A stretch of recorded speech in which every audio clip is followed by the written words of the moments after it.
Assalamualaikum warahmatullahi wabarakatuh. Innal hamdalillah nahmaduhu wa nasta'inuhu wa nastaghfiruh wa na'udzu billahi min shururi anfusina wa sayyiati a'malina. May yahdihillahu fala mudhillalah wa may yudlil fala hadiyalah. Asyhadu an la ilaha illallah wahdahu la syarikalah wa asyhadu anna Muhammadan 'abduhu wa rasuluh. Amma ba'd. Alhamdulillah, para jamaah dirahmati Allah, kembali kita dipertemukan oleh Allah Subhanahu wa taala di majlis ini untuk menambah ilmu agama kita, dan moga-moga menjadi wasilah untuk menambah rahmat dan iman kepada Allah Subhanahu wa taala. Di sini kita akan melanjutkan pembahasan tentang fikih sirah yang ditulis oleh Profesor Zaid bin Abdul Karim Az-Zaid. Kita sampai ke dalam pembahasan yang ke-13, yaitu bentuk-bentuk penjagaan Allah Subhanahu wa taala kepada Nabi Muhammad SAW bahkan sebelum beliau diutus menjadi nabi dan rasul. Di sini beliau akan memaparkan contoh-contoh bagaimana Allah Subhanahu wa taala menjaga Nabi Muhammad SAW diberikan taufik bahkan sebelum dilantik menjadi nabi dan rasul, menunjukkan bahwasanya Allah Subhanahu wa taala sedang mengkader nabinya, sedang membentuk kejiwaan nabinya hingga nanti siap saat diutus. Nah, di sini menunjukkan bahwasanya Allah Subhanahu wa taala memiliki kuasa untuk mengarahkan hati seorang hamba, ya. Maka kita prakteknya di dalam kehidupan sehari-hari, kadang kita memiliki rencana-rencana yang tidak baik, rencana-rencana yang kurang terpuji. Lalu Allah Subhanahu wa taala palingkan kita dari rencana itu, menunjukkan ada intervensi Allah Subhanahu wa taala untuk menghidayai seorang hamba. Ya. Nah, di sini kita lihat bagaimana Allah Subhanahu wa taala menjaga Nabi Muhammad sallallahu alaihi wasallam.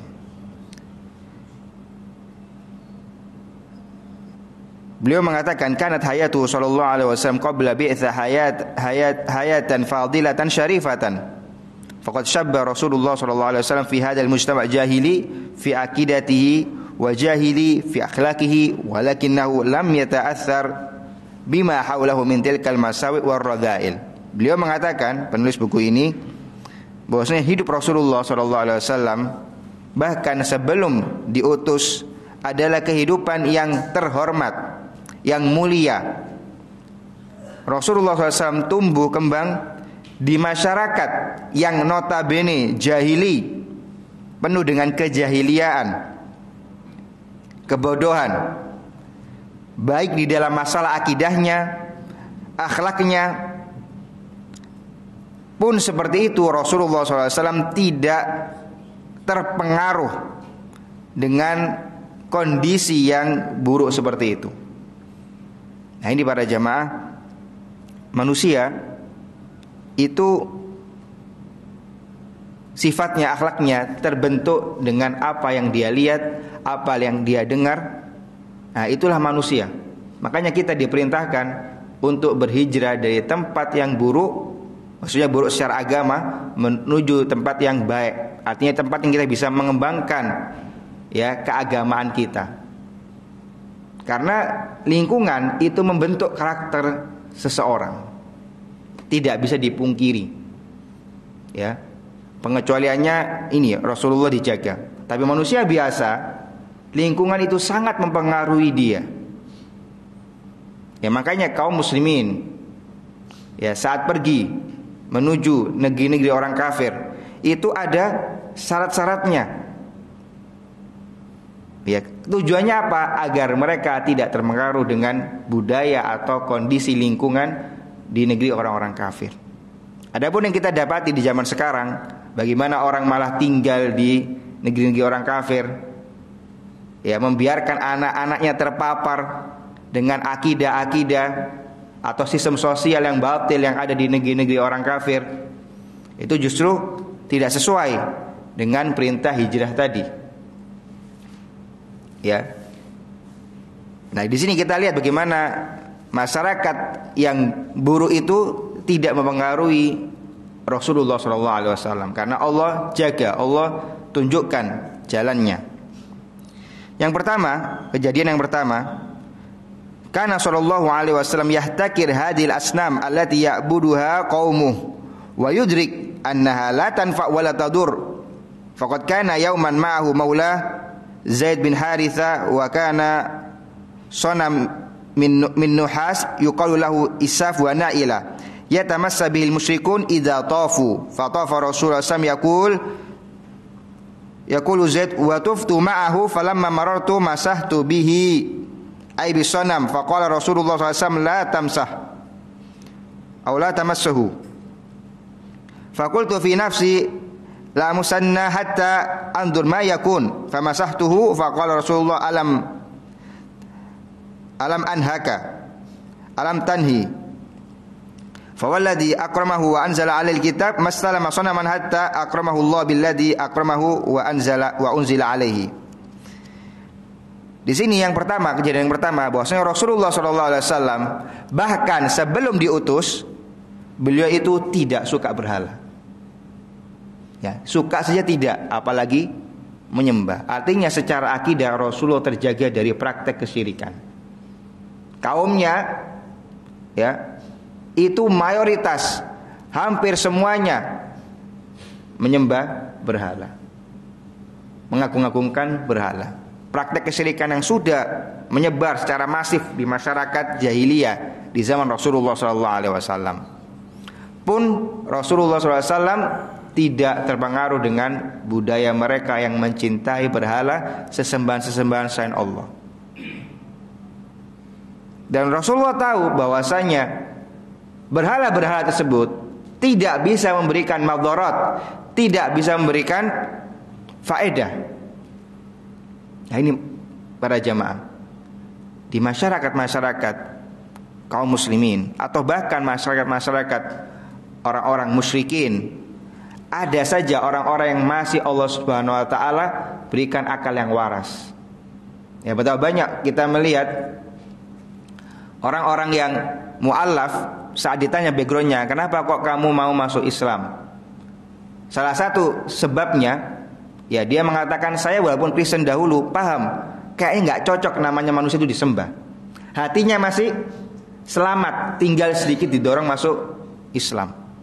Artinya di masyarakat ada orang-orang yang masih waras, masih diberikan fitrah yang salimah.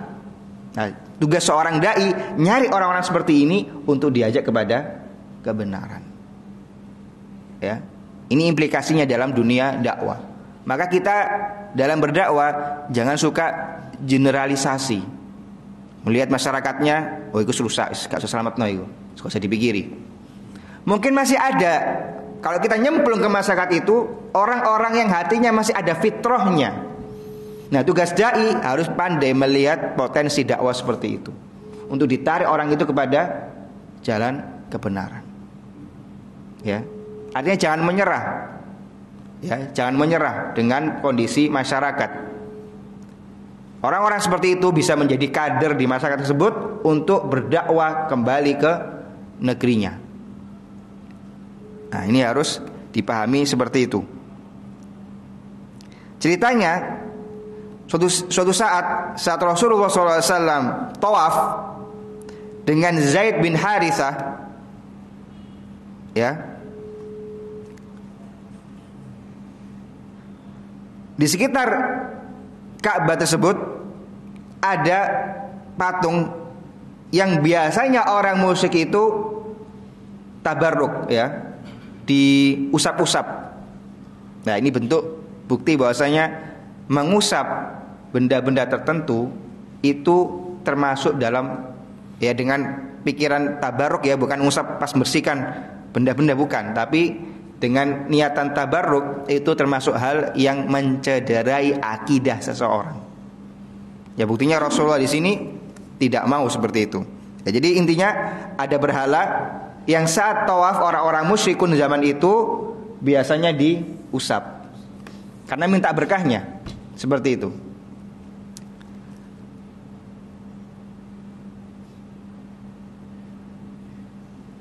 Maka Rasulullah SAW saat tawaf dengan Zaid bin Harithah, beliau mengatakan kepada Zaid, jangan diusap lo ya, jangan diusap. Ya, Rasulullah yang ngajari Zaid. Maka Zaid mengatakan, saya ingin ngusap malahan, ya, biar tahu apa yang terjadi kalau diusap. Kenapa sih kalau nggak boleh diusap itu kenapa? Ya, pengen tahu Zaid ini. Maka Zaid benar-benar saat tawaf tadi mengusap. Ingat ya, ini sebelum diutusnya Rasulullah SAW. Maka Rasul mengatakan, bukankah sudah saya larang seperti itu? Ini bukti ekspresi ini, bukti bahwasanya Rasulullah tidak suka berhala, apalagi disembah. Tabarruk apa enggak? Bukti murninya akidah Rasulullah SAW. Maka aneh zaman sekarang umatnya Rasulullah yang mengatakan cinta Rasulullah, ya, melakukan praktek mengusap-ngusap benda-benda sakral. Terserah bentuknya apa, mau pohon, mau keris, ya, mau apalah. Nabinya saja tidak mau. Nabi Muhammad SAW mengingkari hal itu bahkan sebelum kenabian. Dan setelah kenabian apalagi, ya, karena hal itu tabarruk atau ngusap yang ngalap berkah seperti itu benar-benar mencederai akidah seseorang. Karena tadi kaidahnya tidak ada yang bisa memberikan manfaat atau madarat kecuali Allah. Apapun benda di dunia tidak ada yang bisa seperti itu. Semua kemanfaatan atau kemaldaratan itu di tangan Allah Subhanahu wa taala. Ini akidah kaum muslimin. Tidak boleh bergeser. Ya.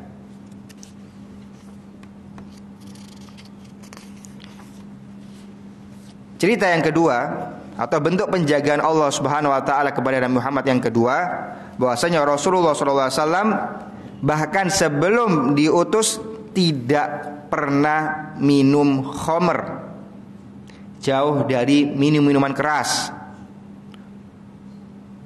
Ya, walak tarafa fahisyatan, juga tidak pernah berbuat perbuatan yang asusila atau amoral. Wala syaraka fi maisir, dan juga ikut ke praktek-praktek perjudian. Nah, maka kaum muslimin yang masih mengatakan umat bahwasanya mereka umat Muhammad SAW, lihat Nabi Muhammad SAW tidak masuk dalam praktek perjudian. Ya, makanya saya agak bingung, ya, melihat praktek perjudian yang marak ini. Dan sekarang perjudian itu tidak harus pergi ke tempat-tempat yang judi, Pak. HP cukup. Judi online, asik saya, lebih dekat kepada masyarakat judi itu. Saya kalau tidak salah masih ingat saat pergi ke pasar atau tempat jual beli, saya melihat yang jaga itu asik main judi online. Lihat, dia kerja susah payah di pasar. Saya nggak ngomong bosnya loh, pegawainya. Setahu saya, wallah alam, sepaham saya itu pegawainya. Ya, karena dia yang pramu sajinya, ngurus-ngurusi itu. Main judi juga. Gimana dia sudah susah kerja, ya, banting tulang, nanti duitnya dibuang di judi. Nah ini potret masyarakat kita. Maka saya ulangi tanggung jawab untuk menyebarkan kebaikan, menyebarkan dakwah, ya, saling menasihati di antara umat Islam itu tanggung jawab bersama. Ya, bukan tanggung jawab ustaz tok, bukan. Ya. Jadi kita lihat seperti itu keadaan masyarakat. Nah, kita ingatkan, ya, dengan lembut, Nabi Muhammad SAW jauh dari perjudian. Kalau jenengan umat Nabi Muhammad harusnya mau meninggalkan praktek-praktek seperti itu. Itu dijelaskan masalah pendekatan ekonominya, daripada jenengan masukkan duitnya ke mungkin dibuat usaha yang lain, dititipkan duitnya kepada orang yang bisa mengembangkan usaha seperti itu. Ya, dijelaskan manfaat dan madaratnya agar mau meninggalkan praktek perjudian.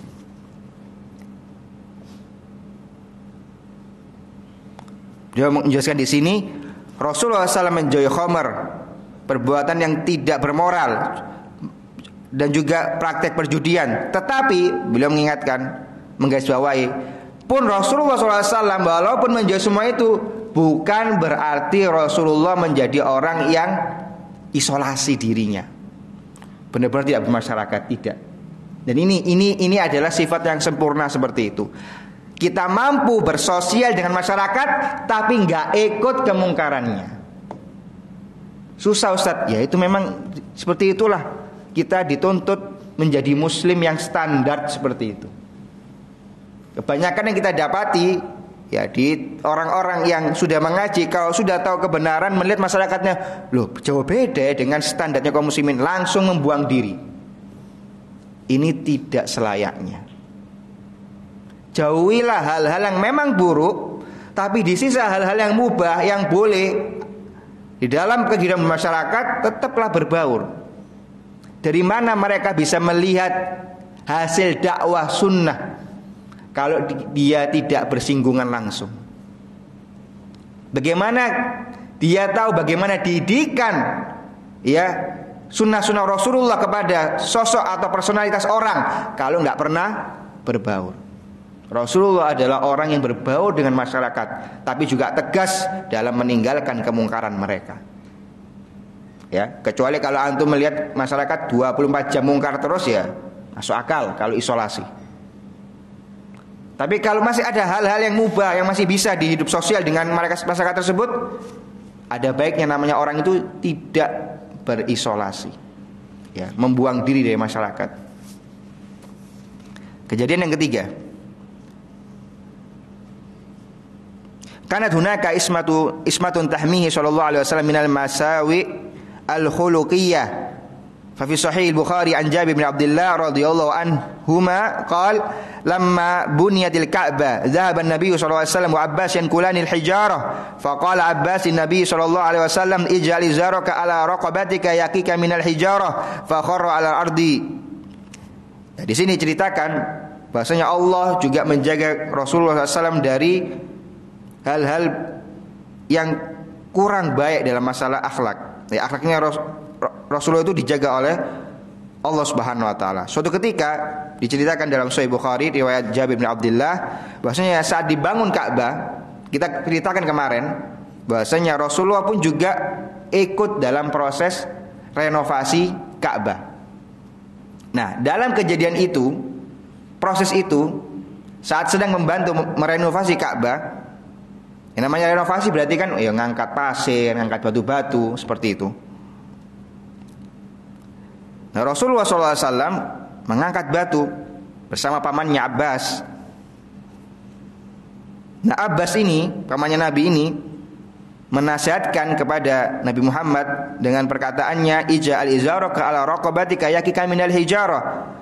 Sarungmu itu angkatan, taruhan di pundak, ya biar ndak sakit kena batu tadi, ya, entah saat diangkat atau mungkin takut ada jatuhan batu.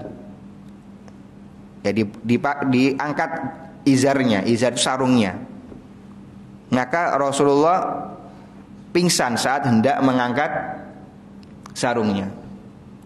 Ya, dibayangkan dahulu itu pakaian itu ya sarung dan rida selendang. Ya.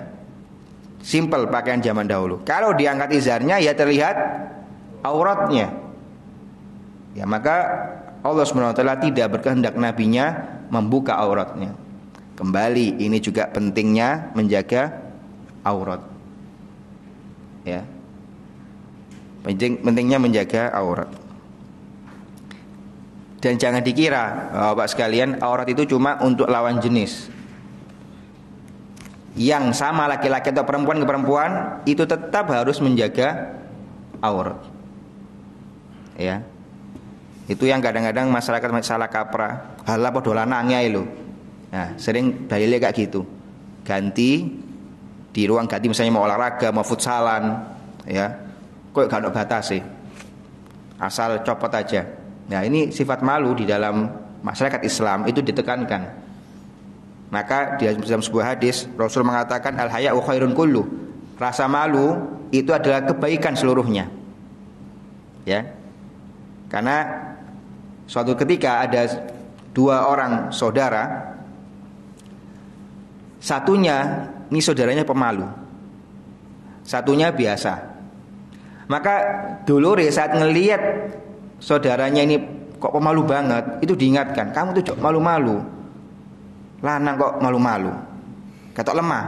Maka Rasul mengingkari, enggak, rasa malu itu baik, membawa kebaikan. Ya, ini bukti bahwa Rasulullah itu mendukung sifat rasa malu yang ada di dalam masyarakat. Karena malu itu menghalangi seseorang dari perbuatan dosa. Ya, ada banyak cara-cara menghindari dosa. Kalau mungkin imannya nggak kuat, tapi rasa malunya tinggi, orang itu terhalang dari perbuatan dosa. Ya. Baik, kita lanjutkan. Yang keempat, bahwasanya Rasulullah SAW dijaga dari mendengar musik. Ya, bisa disimpulkan sendiri tentang masalah musik dengan kejadian atau perkataan ini. An Ali bin Thalib radhiyallahu anhu qala sami'tu Rasulullah SAW yaqul ma hamamtu bi syai'in mimma kana ahlu jahiliyah yahummuna bihi minal ghina illa lailatain. Ya. Beliau mengatakan saya itu tidak menginginkan berbuat sesuatu sesuai dengan adatnya kaum jahiliyah dari bermusik ria itu kecuali di 2 malam. Ya. Dan dua-duanya Allah Subhanahu wa taala jaga saya dari menikmati musik tadi. Jadi intinya para jamaah, ada 2 malam di situ ada hajatannya orang-orang Mekah. Ya, ada yang menikah. Yang namanya menikah ada pesta-pesta. Di zaman itu pesta-pesta ada nyanyi-nyanyian, musik-musik. Nah, Rasulullah manusia terbetik dalam hatinya pingin lihat, pingin hadir, apa sih isinya. Terbetik pingin hadir, gimana isinya? Ya. Musik apa di situ? Maka Rasulullah saat menuju acara tersebut pingin nimbrung ikut, Allah Subhanahu wa taala tutupi telinganya. Tidak mendengar sama sekali apa isi musiknya tadi. Sampai Rasulullah terlelap tidur, lalu matahari sudah terbit panas, baru Rasulullah bangun. Bisa disimpulkan sendiri dengan itu hukum musik. Lek mubah, masuk Allah kayak gitu. Gitu saja, simpelnya, logikanya seperti itu aja. Kalau boleh misalnya, tidak dosa misalnya musik itu. Kenapa sampai dibegitukan Rasulullah oleh Allah Subhanahu wa taala? Gitu saja.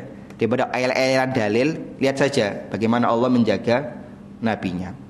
Ya, kalau kita ingin menjaga diri dari perbuatan yang seperti itu, maka kita jauhi. Rasulullah SAW dijauhkan dari mendengar musik. Ya, seperti itu.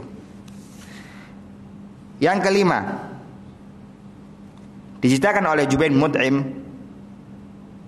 ya, bahwasanya beliau melihat Rasulullah SAW itu berdiri bersama manusia di padang Arafah.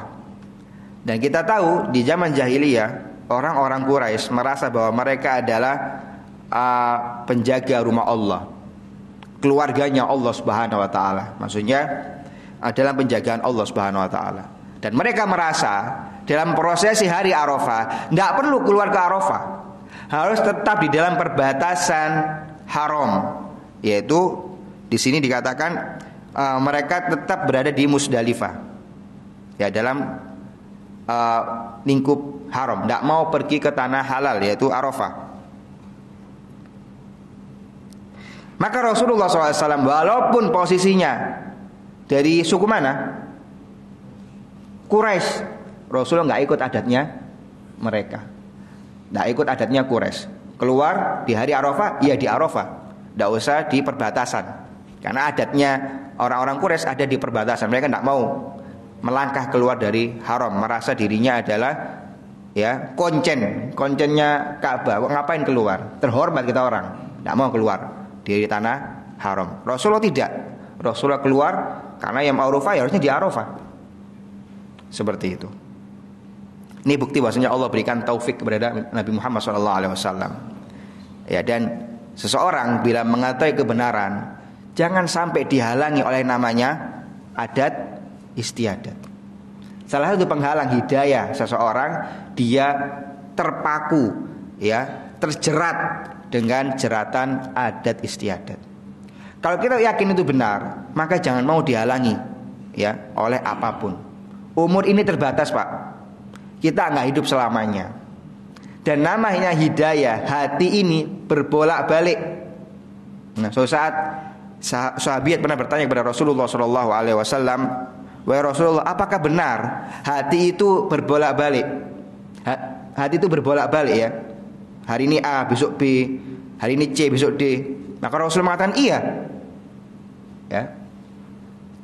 Tidaklah ada anak Adam kecuali hatinya itu berada di antara dua jemari Allah Subhanahu wa taala.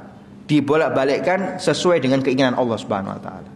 Maka hidayah pun seperti itu, mumpung datang dan kita tahu itu benar, otentik, kita jalankan. Bisa berarti mungkin saja kalau kita akhirkan, oh saya belum siap sekarang, wis besok aja atau tahun depan aja lah, ya, pindahnya atau hijrahnya atau kembali kepada kebenarannya. Mungkin mati atau mungkin hatinya berubah. Nah, ini harus hati-hati para jamaah. Apapun hidayah yang masuk, terbetik di dalam hati kita dari kebenaran itu, dijalankan sebelum kesempatannya hilang. Kira ini kejar-kejaran sama maut, para jamaah. Kejar-kejaran sama maut. Kita nggak tahu, betapa banyak orang yang sehat, ya, tiba-tiba pas tidur siang atau tidur malam, nyawanya tidak balik, ya, seperti itu.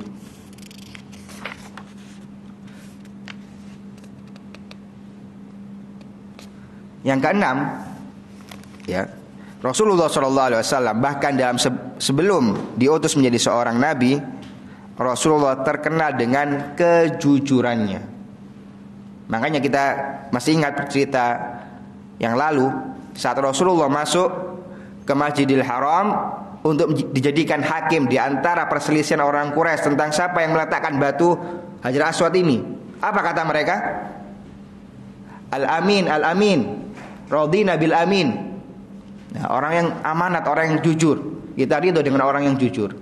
Rasulullah terkenal dengan kejujurannya bahkan sebelum menjadi nabi.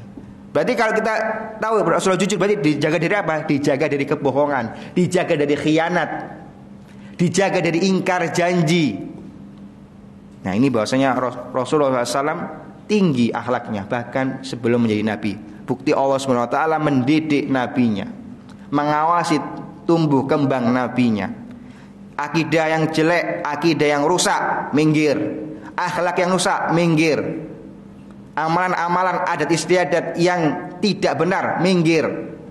Bukti Rasulullah sedang di jalurnya menjadi seorang nabi dan rasul. Makanya saat Rasulullah SAW naik Bukit Sofa untuk mengingatkan manusia pertama kali, ya, di dakwah beliau mengatakan, "Ara'aitum in akhbartukum anna khailan takhruju min safai hadzal jibal akuntum musaddiqiyyah?" Qalu ma jarrabna 'alaika kadhiba. Qala fa inni nadhirun lakum baina adzabin syadid. Rasulullah SAW saat berdakwah naik Bukit Sofa mengingatkan manusia, ya, dakwah perdana beliau Beliau mengatakan, apa pendapat kalian kalau saya kabarkan ada pasukan kuda di balik gunung ini ingin menyerang kalian? Akuntum musaddiqiyah? Apakah kalian, wahai orang-orang Quraisy, percaya dengan perkataanku? Lihat persaksian mereka. Mereka mengatakan, ma jarrabna 'alaika kadziba. Kami enggak pernah tahu kamu itu berbohong, wahai Muhammad. Lihat, Rasulullah dijaga dari kebohongan, dijaga dari khianat, dijaga dari ingkar. Maka Rasul terkenal dengan keamanahannya, kejujurannya. Ini semua para jamaah, dari 6 kejadian ini kita bisa menyimpulkan bagaimana Allah itu menjaga Nabi Muhammad dari hal-hal yang tidak pantas sebelum kenabian. Ya, bagaimana Allah SWT berikan taufik kepada nabinya. Lalu beliau menyebutkan beberapa manfaat. Penulis buku ini menyebutkan beberapa manfaat atau faedah yang kita bisa ambil dari kejadian-kejadian yang barusan disebutkan. Yang pertama, anna Nabi sallallahu alaihi wasallam kana mutamatti'an bi khasa'isil bashari kulliha fa huwa syabun kasa'iri syabab yukhalitul qaum wa yata'amal ma'ahum wa yash'ur bima yash'ur bihi asy-syabab wa tuhaddisu nafsuhu bima tahaddas bihi nufusus syabab fil umuril adiyah. Yang pertama, hal ini menjadikan kita paham bahwasanya Rasulullah memiliki kemanusiaan. Sifat-sifat manusia itu ada di dalam Rasulullah SAW. Tujuannya apa para jamaah? Saat disebutkan seperti ini, agar kita tahu Nabi Muhammad SAW setinggi-tingginya beliau tetap dalam kadarnya sebagai manusia. Tujuannya apa? Biar kita tidak terjatuh seperti orang-orang Nasoro. Nabi Rasul dilantik menjadi seorang atau menjadi Tuhan. Ini salah besar.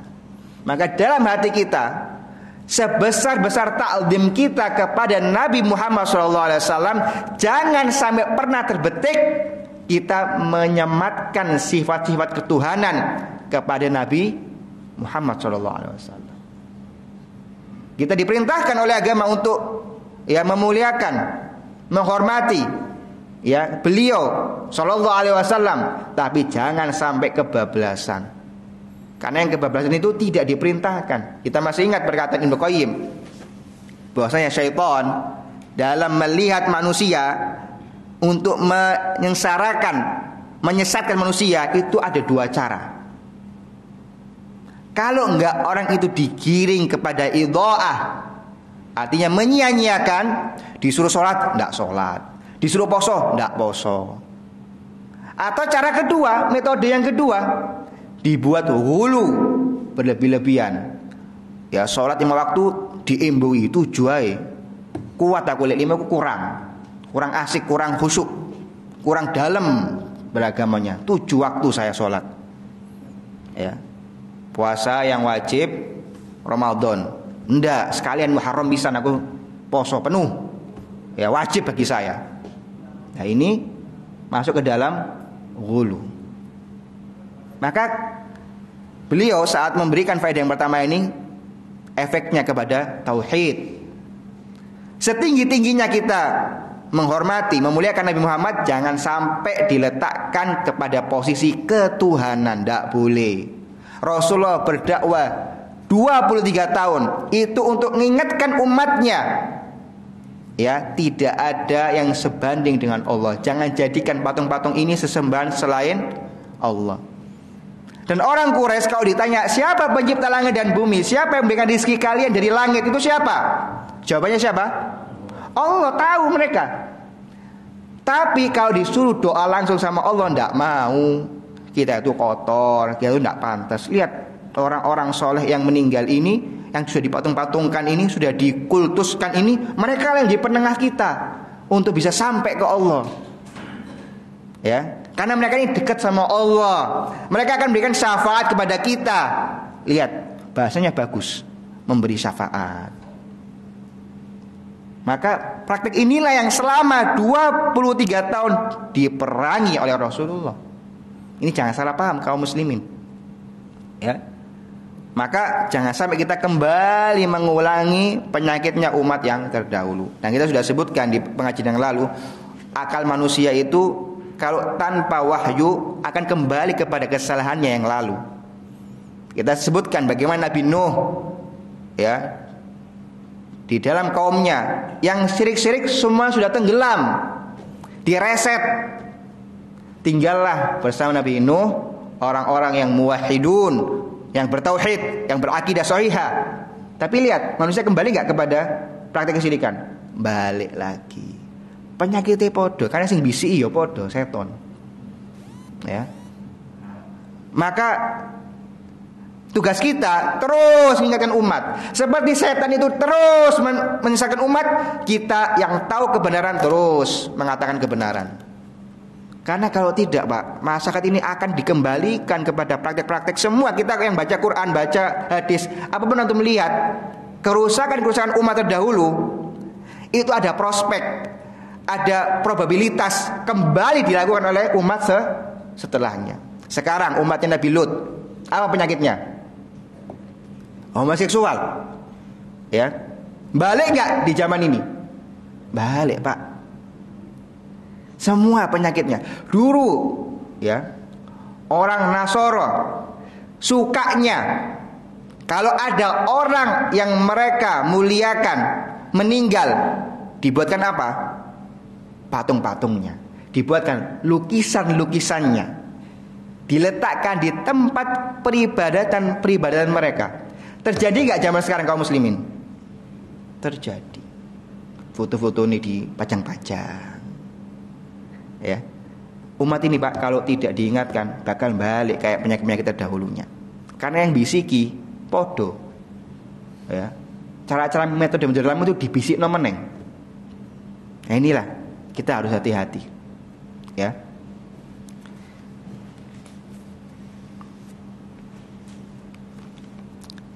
Kayak kejadian nabi palsu di zamannya Abu Bakar As-Siddiq, banyak orang-orang yang ngaku nabi palsu. Zaman sekarang yang dekat-dekat ini kontemporer ada nggak? Ada, ya, Ahmadiyah itu, iya nggak? Kita mikirnya, oh sudah lah, dahulu sudah selesai masalah nabi palsu itu sudah selesai. Loh, ada lagi sekarang. Jadi yang nabi Jawa pun ada ternyata juga, ya, di daerah Jawa ada juga. Dulu siapa namanya itu, yang ngaku nabi itu? Nah itu, Mursadek segala macam apa namanya itu. Jadi kesimpulan atau hipotesis yang saya katakan itu benar. Kembali lagi, banyak kebanyakan dulu itu datang lagi. Sudah beres zaman dahulu, diulang lagi zaman sekarang. Maka kalau kita tidak awas untuk selalu mendengungkan kebenaran, kita khawatir cucu kita yang jadi korban tentang praktek-praktek dakwah yang batil. Ya, praktek-praktek kerusakan yang batil. Taib. Yang kedua, anna Allah subhanahu wa ta'ala qad asamahu min jami'i madahiril inhiraf fa huwa qabla an ta'tiya al-isma min qibalil wahyi aidan ladai awasim akhar min Allah subhanahu wa ta'ala yahulu baina wa baina ma qad tattali'u ilayhi nafsuhu aw qad yamilu ilayhi bisababin dughuti mujtama'ihi fa ya'sim minhu wa yuhal baina wa baina qabla al-wuqu'i fihi. Ini kita sudah sebutkan di tadi, ya. Ini sama dengan yang kita sebutkan tadi. Maksudnya Allah Subhanahu wa taala menjaga Nabi Muhammad bahkan sebelum masa kenabian. Dan bagaimana Nabi Muhammad SAW tidak tunduk dengan tekanan masyarakat. Kadang, Pak, orang itu tahu kebenaran, tahu yang benar, tapi tidak kuat dengan tekanan masyarakat, dicibir, ya, dipleroi, gak disopo, cuma gara-gara dia menjalankan sunnah. Ya, sudah pakai jenggot, ya, sudah menjaga pakaian yang sunnah juga, tapi dipleroi masyarakat, diliatin, kurang disopo, lek beli di warung nggak lambat dilayaninya, lama-lama dia luntur-luntur sendiri. Gak kuat aku lek terlalu sunnah, wis biar balik seperti awal. Nah, kejadian tadi, bagaimana Rasulullah SAW bisa bertahan, bisa sabar dengan tekanan masyarakat, walaupun semuanya jahiliyah seperti itu, bukti bahwasanya orang dalam mendapatkan kebenaran, Pak, memegang kebenaran, memang harus sabar, harus mau dengan resikonya, ya, harus mau dengan resikonya. Kita sudah ajarkan dalam 10 kaidah keistiqomahan. di kajian kita yang lalu. Kaidah yang keberapa itu? Iya, lupa. Yang kedua, bahwasanya orang yang menginginkan keistiqomahan, langkah pertama apa? Maulah berjalan di atasnya. Enggak cuma tahu, Pak, tapi mau menjalaninya, mau melangkahnya, mau resiko yang ada di dalam jalan keistiqomahan itu. Ya, saya berikan cerita. Dahulu, yang sezaman dengan Rasulullah SAW, ada nama raja Romawi yang bernama Heraklius. Heraklius ini, Pak, ini orangnya pinter, berwawasan.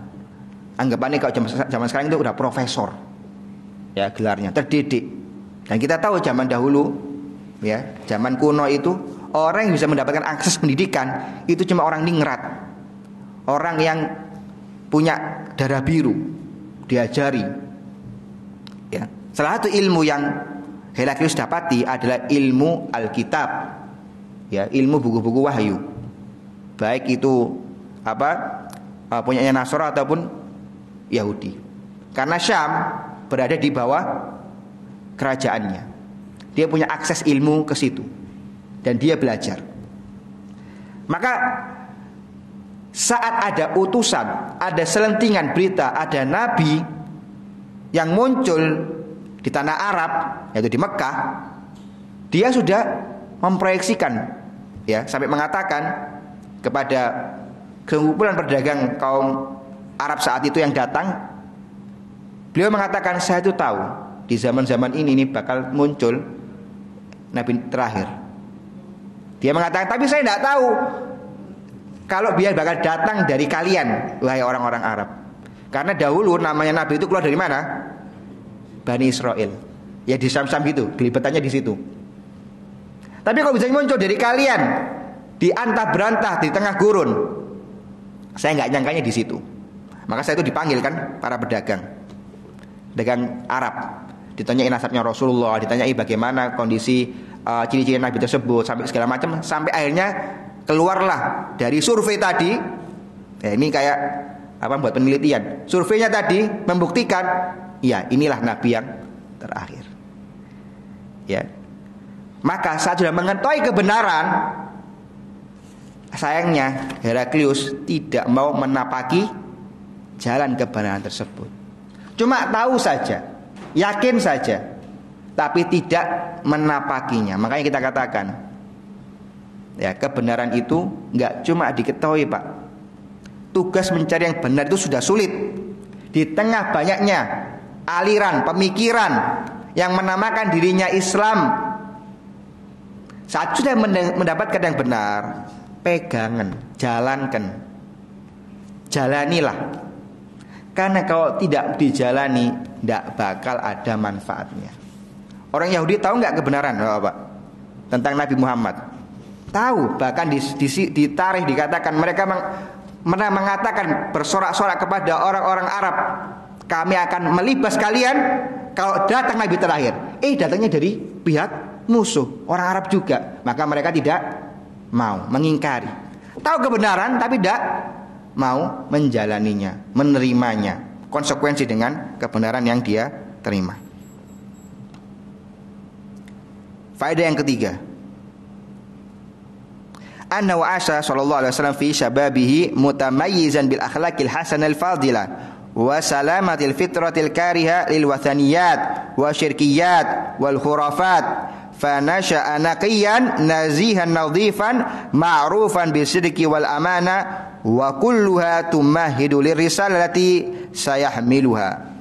Ini juga faedah yang kita sebutkan tadi. Yang ketiga, bahwasanya Rasulullah SAW di masa mudanya itu nampak, ya jelas di dalam personalitas beliau, akhlak-akhlak yang baik dan selamatnya fitrah beliau dari hal-hal yang buruk, mulai dari praktek penyembahan berhala, syirik-syirik, khurafat, dan itu semua akhlak yang baik tadi, kejujuran, akidah yang lurus, itu menjadi pembukaan, ya, untuk risalah yang beliau akan bawa.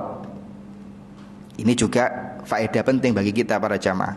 Orang itu masa-masa mudah dirusaknya, yang paling rentan itu masa-masa pas muda-mudanya. Apalagi baru keluar dari umur anak kecil, anak-anak menuju dewasa tadi. Ini masa-masa yang digunakan musuh-musuh Islam untuk merusak kaum muslimin. Karena perpindahan seseorang dari masa kecil, ya anak-anak menuju dewasa, itu masa-masa labil.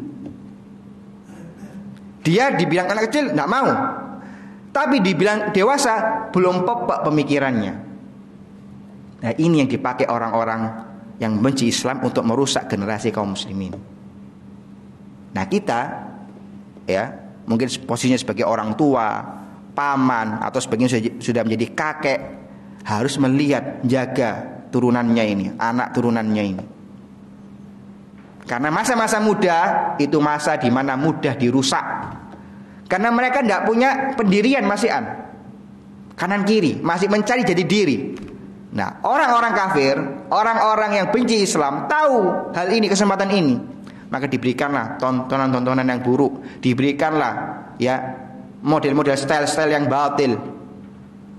Maka kita kalau tidak jaga keluarga kita, ya anak-anak kita, ponakan-ponakan kita, cucu-cucu kita yang mau nggarap banyak Pak di luar sana, maka jangan kaget di berita-berita anak SMP atau anak SMA melakukan perbuatan ini itu. Jangan kaget, karena itu sudah menjadi kerusakan masyarakat yang terorganisir dengan tontonan-tontonan, dengan apa yang di dalam HP tadi. Kalau kita yang terlalu sibuk kerja, tidak ngurusi anak ini, yang mau ngurus anak kita untuk dirusak lebih banyak di luar sana. Maka kalau kita nggak mau hal itu terjadi, Islam harus dikedepankan ke dalam tarbiyah anak-anak kita. Di sini beliau menyebutkan Rasulullah walaupun pemuda tapi akhlaknya tinggi, tidak terpengaruh dengan penyakit-penyakit anak muda. Bukti Allah menjaga Nabi Muhammad SAW. Yang keempat, wujudus hadis sifat fi Rasulullah SAW bi inayatin ilahiyah wa irtibatiha bi bi'tsati sallallahu alaihi wasallam taduluna ala ahamiyati hadhihi al-akhlaq lid-da'iyah. Walidzalika fastiqamatu ad-da'iyah wa hirsi ala sidqi wal akhlaqil fadilah muhimman jiddan fi isgha'in nasi lahu fala yajidul haqid wala naqid maghmazan yang muzu bihi da'iyah bi syai'in sabaqa fi hayati. Beliau menyebutkan hubungannya yang keempat ini tentang dakwah, bahwasanya orang yang dikader menjadi seorang dai penting untuk menjaga akhlaknya bahkan sebelum turun ke masyarakat menjadi dai. Karena namanya orang kalau nggak suka dakwah kebenaran bakal nyari jejak digital Anda. Wah, lagi nyuruh-nyuruh kebaikan, dia dulu seperti ini. Maka beliau ingin mengedepankan atau menampakkan faedah, kita harus menjaga. Artinya kalau sudah dia proyeksinya ingin menjadi seorang dai, jaga akhlakmu. Karena masyarakat bakal lihat akhlaknya. Kalau ngomong tentang khomer, biyen lu ngombe khomer terus. Lah apa ngomong-ngomong khomer? Nah, masyarakat mesti seperti itu. Ya. Karena mereka tidak mau dicawik-cawik hidupnya. Maka kalau sudah disentuh hal yang paling dia sukai, disebutkan aib-aibnya si dai. Memang enggak mudah jadi seorang dai, tapi itu adalah menjadi tanggung jawabnya. Saat sudah memilih jalan menjadi dai, dia harus berusaha keras menjaga akhlaknya. Karena masyarakat tidak bakal tanya apa sih pelajaran akidah ini, pelajaran fikih ini. Dilihat dulu akhlaknya. Nah, ini beratnya menjadi seorang dai di situ. Nah, jadi beliau Rasulullah SAW sudah mampu dengan taufik dari Allah menjalankan hal tersebut. Maka masyarakat jahiliyah tidak bisa ngomong tentang akhlaknya Rasulullah, nggak bisa mencederai akhlaknya Rasul. Maka tujuannya macam-macam, penyihir, gila. Tapi dibilang hal-hal yang negatif akhlaknya tidak mampu mengatakan nauzubillah, mengatakan menuduh Muhammad, dulu pezina, dulu tukang khamr. Tidak bisa karena nggak pernah dilakukan oleh Rasulullah Sallallahu Alaihi Wasallam. Mereka tidak punya celah di situ. Celahnya tadi dibilang penyihir, dibilang gila, tapi akhlaknya tidak punya celah untuk mencela Rasulullah Sallallahu Alaihi Wasallam. Yang kelima,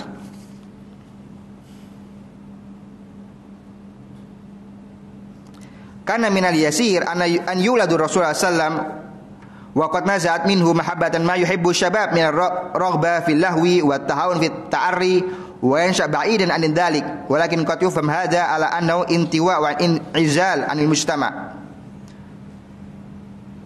wa murakkab naqsun fi syakhs lakin an tujad hadhil muyul fi thumma ya'sim anisu wa yuhal bainahu wa bainal khata' fa huna yatabayyan tamayuz wal kamal khasbi. Beliau menyebutkan di sini para jamaah ini faedah satu sebelum terakhir, ya. Beliau menyebutkan fakta, kita lihat bahwasanya Rasulullah SAW adalah manusia, artinya di dalam hati beliau ada hal-hal yang bersifat kemanusiaan tadi. Lalu Allah Subhanahu wa taala tahan beliau dari perbuatan tersebut menunjukkan sisi sempurnanya. Saya ulangi seperti ini. Contohnya, ya. Antum ambil sisi baiknya. Ya, kadang kalau dikasih contoh diambil sisi yang lain, itu yang saya nggak mau. Ambil sisi inti yang saya ingin sampaikan. Sekarang begini.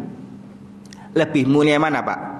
Antara orang yang tidak berzina karena impoten, karena nggak punya syahwat, sama orang tidak berzina padahal itu nafsunya menggebu-gebu, sudah sampai ubun-ubun, tapi dia nggak berzina. Mulia mana?